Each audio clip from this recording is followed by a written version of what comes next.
There really is so much culture in Miami, and the longer that I live here in my adult life, the more I realize how rare it is to be from here. So often, talking about background and where people are from, people are always so shocked to know that I'm a local, and it really is kind of rare. Today, I'm going to be talking to you about the pros and cons of Miami. This is my love-hate letter to Miami, if you will. I'm actually going to go through the cons before I go to the pros, just to kind of end it off on a positive note, because I'm feeling particularly negative lately. So I'm gonna let it all out on the table for you guys, and then hopefully by the end of this episode, I kind of convince myself that the pros outweigh the cons. So just a little bit of a background. I didn't grow up per se in Miami. I grew up in a town a bit north called Weston. If you're from Florida, you know. It's more of a suburban area that you go to kind of raise your kids. I am a Florida girl through and through. I've never lived anywhere but Florida. I did go away for college and I moved to Orlando. And then I ended up after COVID in Miami. And I've been living in Miami maybe 5 years now. Started on the beach. Now I'm more by Gables and the airport, which is maybe like 20 minutes from the beach. Growing up, I would obviously go out in Miami in high school. You know, it was right around the corner. I would go to Aventura Mall when I was little. So it was obviously something that was kind of integrated. My family is Cuban. So we had some family that lived here in Hialeah. Yeah, just grow up always going to Miami. But I actually was one of those people that was like, I would never move to Miami. I can't deal with this traffic. There's so much going on. Yeah, I just actually never envisioned myself living in Miami. So here I am 5 years later, and I'm gonna give you a rundown about all of it. So initially, the reason why I moved to Miami was because I had just finished my aesthetic certification to become an esthetician. And so a lot of opportunity for that is in Miami. And I had gotten the first opportunity was in Miami Beach, which is initially why I moved to the beach first. And also in general, which this is a very cool fact and something that kind of grounds me and brings me back to reality when I get pissed off with it, is Miami Beach is, I think, the wellness capital of the US now, if I'm not mistaken. I saw a billboard that said that the other day and I looked it up, which is so cool. Like, it makes sense to me. But yeah, okay, so originally moved to the beach. I was on the beach for a year or so. Here's the thing with Miami Beach. You either are very well off and you live in a new building, or you don't live there at all, in my opinion, because at the time I didn't have a big budget for my apartment. And it's just, if you don't live in a new building, you're living in a really old building that has just been made to look better. Like they renovate it, but the structural like integrity of the building is just not good. Also, parking. So if you're living in a new building, chances are you have parking included in your rent. Hopefully you have a parking lot or a parking garage. Street parking is absolutely not it. Horrendous. We'll never do it again. There were times when my boyfriend would get home so late because he's a bartender, and he would literally have to just put his car in front of, I don't know if this is even legal, like park his car off to the side, yield his car, and would literally fall asleep because he was circling around looking for street parking for hours to no end. So it was just desperate times called for desperate measures, but also like the safety aspect of me being a girl. And if I get home, let's say I get home late one day and it's, I don't know, there had been times where it was like 3, 4 in the morning. I'm just getting home from a night out. I Ubered home by myself because I was out with my friends or whatnot. Like, it's just not very safe. I also almost got sex trafficked.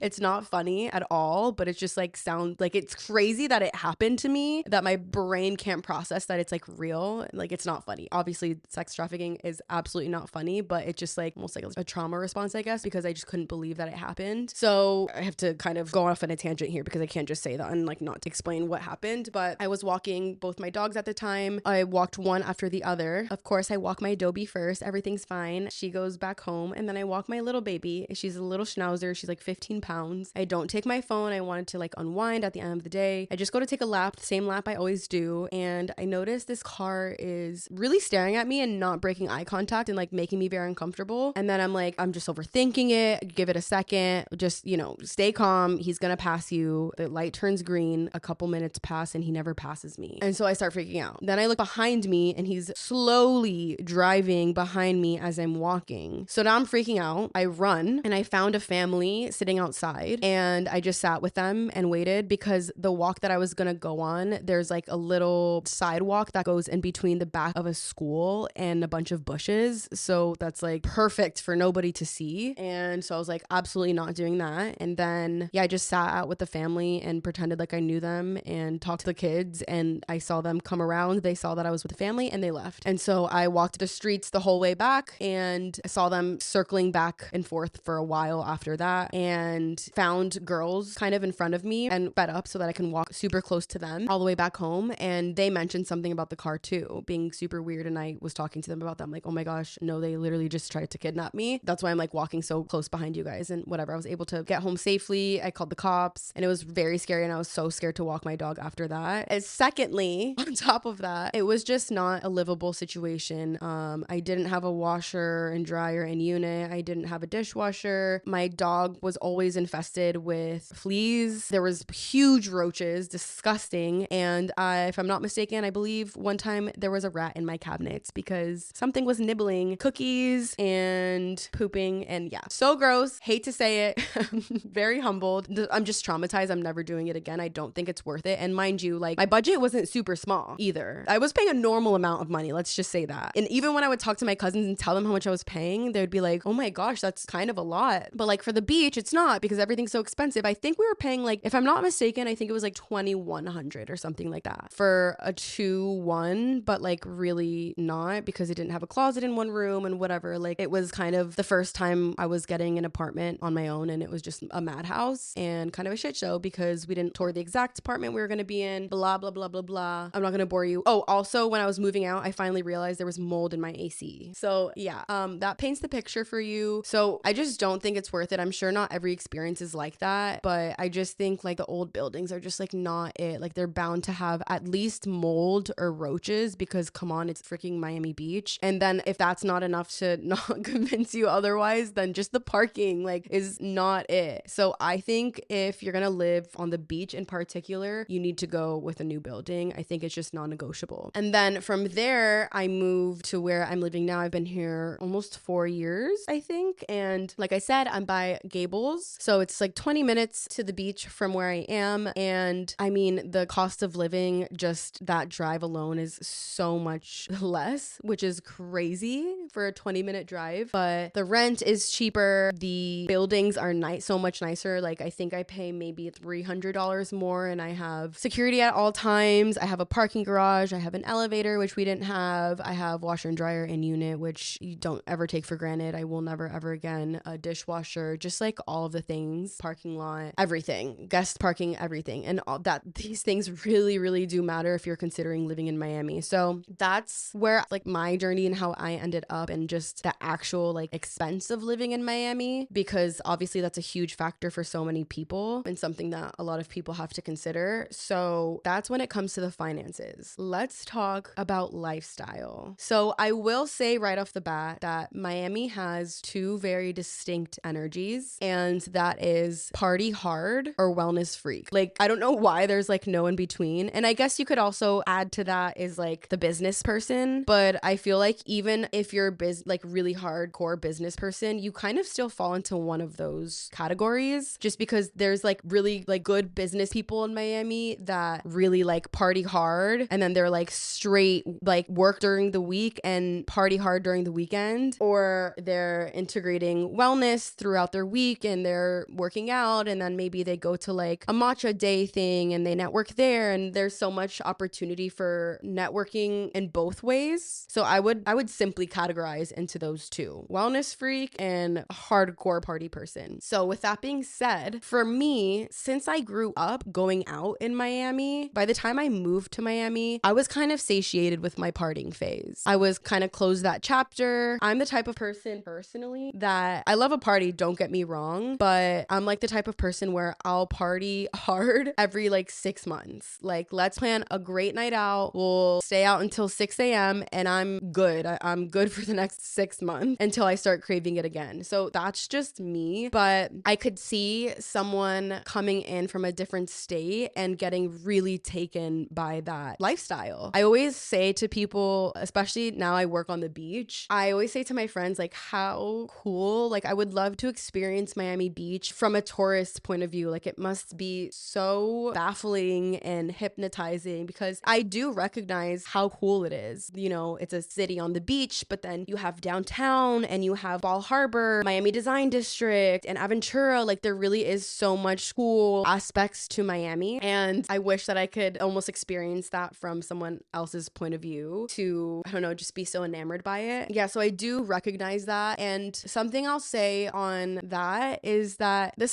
I guess this is what I've been feeling the most lately is it's overwhelming. It's really, really overwhelming. I feel like, especially for me, like I am a suburban girl at heart. I've never truly lived in a city where I'm living is completely walkable. Like where I am, there's closest plaza to me is maybe like a 10 or 15 minute walk. I've never been in a city lifestyle where I could just go downstairs and have the convenience of a grocery store or Pilates and things like that. So maybe if I did have that, I'll feel a little bit differently. And I am actually leaning towards that and want that experience in Miami. But the fact that maybe it takes me like, 20 minutes to get anywhere, which is nice. I'm 20 minutes from Wynwood, downtown, the beach, Gables, maybe like 15. So it's a good area that I'm in. But I'm sure if it was to the convenience where I didn't have to think about how long it was going to take me and if I had to worry about traffic, maybe it would make a big difference on how I feel about it. Because obviously I say 20 minutes to the beach for me to go to work. Yes, it is. However, with Miami traffic, add another 30 to that during rush hour, which I try to avoid for the most part. Or if there's an event here, which there are tons and tons of, you can add another hour and a half to that. Like, I think it's maybe taken me 2 hours, which is absolutely ridiculous. So I point that out because maybe that adds to the fact of my overwhelm. Like if I could just ride my bike to work or walk to Pilates, I'm sure it would have an impact on my outlook on it. But going back to the overwhelm of it all, it's so overwhelming. Like I said, I'm a suburban girl at heart, and I just, I guess, just sensitive in general, maybe have like a more sensitive nervous system. Like my dream is to live just on a farm, secluded with my animals and just like so peaceful. I would love that. I could also see myself being a city girl, but I do think I'm like easily sensitive in general. And so with that being said, Miami is so overwhelming. Like I always feel like there's something to do, which is a pro also. Like I hear a lot of people talking about that aspect of it as a positive thing, but with there always being something to do, there's also always the feeling of always missing out on something. And that feeling daunts on me. Like it really bothers me. No matter what you do, there's always something that needs to be done or something that you could have done or that you missed out on. Maybe you didn't have access to go to it or whatever the case is, because this is being recorded right after F1 and right before Miami Swim. Like there's always something. There's Art Basel. Now they're building this soccer stadium. We have the football stadium. There are airports here. And then you have Miami Beach, and there's so many celebrities. And oh my gosh, seeing this weekend how many celebrities were being escorted, I don't know, it kind of messed with my head. Like, I don't know what it did. I think I'm in my luteal now too, so I'm just more sensitive in general. But like knowing that, not that I feel like I missed out. I had a great weekend. I was with my friends all weekend. It's not like I was sitting at home doing nothing, but it almost like, I don't know, we talked about last week, just like this comparing game and, compare yourself to the old version of you or like count your blessings. Like, not everybody has all the blessings that you have, just the simplicity of clean water and food and shelter and a safe home, peaceful environment, all these things. But this weekend, it really hit me like a truck. Like I was not in that headspace at all. And seeing so many celebrities that were here and so many events going on, and these celebrities just get escorted through traffic and not have to worry about it. And I don't know, like seeing how much was going on and how like the crowds and all of they're just very like overwhelming. There's just so much all the time. I think there was a Marlins game at the same time as there was an F1 race, at the same time that there was a soccer game, all in the same day. And then that's not even counting any of the events that anybody's doing, because the beach is doing F1 events. Carbone did an event that Hailey Bieber went to, and all the Kardashians were here, and someone's doing a performance at Soho. And there's just like, there's so much. And although, yeah, it's really cool. And maybe I wouldn't feel like this if I was getting invited to more. I'm not going to be so naive, but it's also like, I just like wanted to chill. Like I had a longer weekend and I just wanted to like sleep more and relax and like feel like I'm like missing out on so much. Like, it's also not like I have to get invited to anything. I could also choose anything I want to go to. I could go to F1. I could go to Soho or the One Hotel or the soccer, Do I have to pay? day, yeah, sure, but I could still go. So it's not like it's removed from my resources, you know? So I don't know. There's just like, yeah, that feeling has really been heavy on my heart this past weekend because of all of that. And it's just also the point of so much overwhelm is also like kind of overconsumption and overstimulation. Like my decision fatigue is off the walls. And I know that this is also a blessing because I know that some people don't have all of the resources to be able to even choose. I really do recognize that. But it's almost so opposite that it's just like so overwhelming. Like what Pilates studio do I go to? I have literally 20 options and there's 5 more opening. And what do I want for dinner? There's literally 25 places in one plaza. Like it's insane. There's so much of everything. So that's something else that kind of, I don't know, stays with me. I feel like I'm always a little bit at a state of overstimulation and always a little bit in a state of decision fatigue. So yeah, there you have that. I guess it depends on your personality, how much it matters to you. But I will definitely say that those are the negatives of living in Miami. Other than that, things that I can think of are maybe just, how do I explain this? Like Miami is such a major city in the US. It's obviously Miami, New York, and LA. And with that comes just certain energies that maybe aren't the best. People maybe with not the best intentions, or people that think that things are constantly to be handed to them, that they deserve things, you know, a little bit of entitlement. And I would also say just a little bit of an addiction to beauty. And that really dawned on me too. I mean, there's a lot of beautiful men and women in Miami. Miami's full of beautiful people, and they're always looking to get more beautiful. And that part can sometimes mess with your head, especially for someone that is, I find myself to be a pretty simple person. I hold a lot of integrity in being a genuine person, and I also try to be as like honest as I can in regards to beauty, as natural as I can be. So yeah, there's a little bit of pressure and I don't know, I guess overthinking with that too. So wow, that felt really good to say out loud. I've never fully expressed all of that. So okay, here we go. Let's think of the positives now, because we're gonna manipulate ourselves into being positive about the present. Miami, my love letter. Where do I begin? So as I said, with the party part, there's also the wellness freak. And I really thrive off of that community. There is such a beautiful, connected, loving part of Miami and Miami Beach that is so just like wellness and bettering yourself. And it's beautiful. And I really have tapped into that side of Miami. And when I feel like some people, depending, I guess, on who you're talking to, when they think of Miami, they think of this first version that I just explained, the negative. And that's when I have to explain this part is you can choose. You decide. It's in your power what lifestyle you choose, really. And that is also so cool because, yeah, there's this crazy party, let's say, for lack of better words, shallow, entitled part, for sure. But that's not all of it. In fact, I would almost say there's more wellness than there is party nowadays, honestly. Now people are really starting to cut back on alcohol in general. And with that, the wellness community has started doing run clubs and matcha day parties, so many wellness events. There can also be a little bit of overwhelm there too, because there's so many options, which is cool though. It is really cool. There's always a new way to connect. I've met so many people. Like I think about this all the time. I walk down the street on the beach and I see people that I know and hug them and tell them I love them. I'm like, this is so cool. Like I didn't know any of these people before I moved here. Like I have really created a family in my adult life, which I know is so rare and I really don't take it lightly. I am very grateful for it. And I've really been exposed to a lot of that through the certifications that I've done, my yoga certification and just work in general. And then I did a yin certification. So that has really helped me.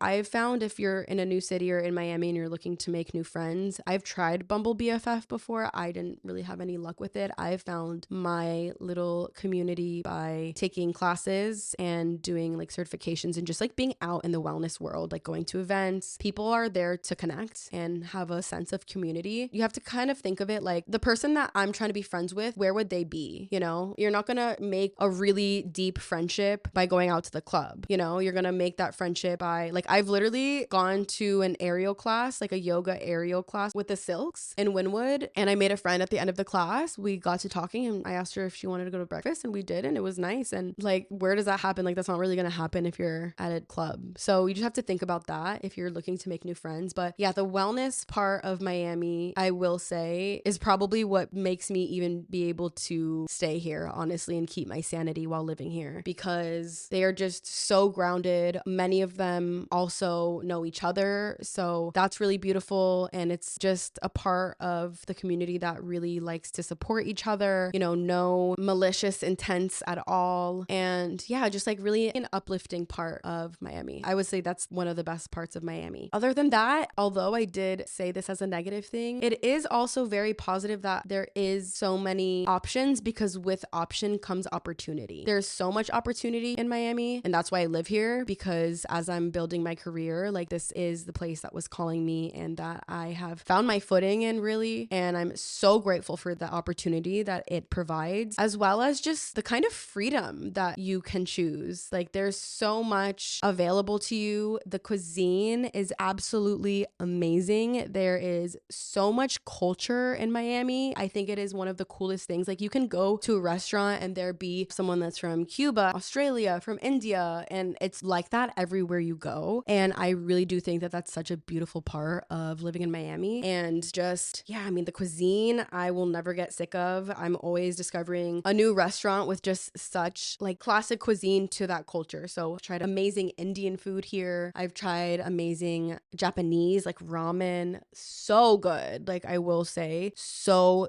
good. It's kind of dangerous because there's, like I said, always somewhere new and something different that you can try, but it's obviously also very cool and great that we have that ability. Like you can try food from all over the world just in one city. And I do really think that's cool. Also, I will say, although the traffic is not fun for this part, but I mean, we do have so many cool sports here. I mean, everything's literally in the same 30-minute drive. The soccer stadium, the Marlins stadium, the football stadium, and the basketball stadium. So, I mean, we really have it all. That can also be really fun. Like I love me a little Friday night basketball game. Cannot complain about that. So obviously it has its perks with it. Other than that, I will say the number one perk of living in Miami is the beaches are divine. Although I've lived here my whole life and have been spoiled with the beaches, I will never get sick of them. They're just so gorgeous. Also, there's always a new beach to explore. My favorite beach lately has been Key Biscayne, where the lighthouse is. The water's just perfect. It's always flat. It's not too crowded, how like kind of where Art Deco is, like on Collins and Miami Beach can get really crazy and rowdy kind of. So I like a little bit of a chiller vibe for the beach. That has been my go-to lately. Dania Beach is also beautiful, and Hollywood Beach. I mean, they're just, you can't go wrong with any of them really. But yeah, it's just, I mean, we're spoiled with that. It's gorgeous. And for the most part, lately, the weather has been gorgeous. I will say it is now starting to get a little humid. Something else to consider if you're thinking about actually moving here is the weather too. I mean, when it's great, it's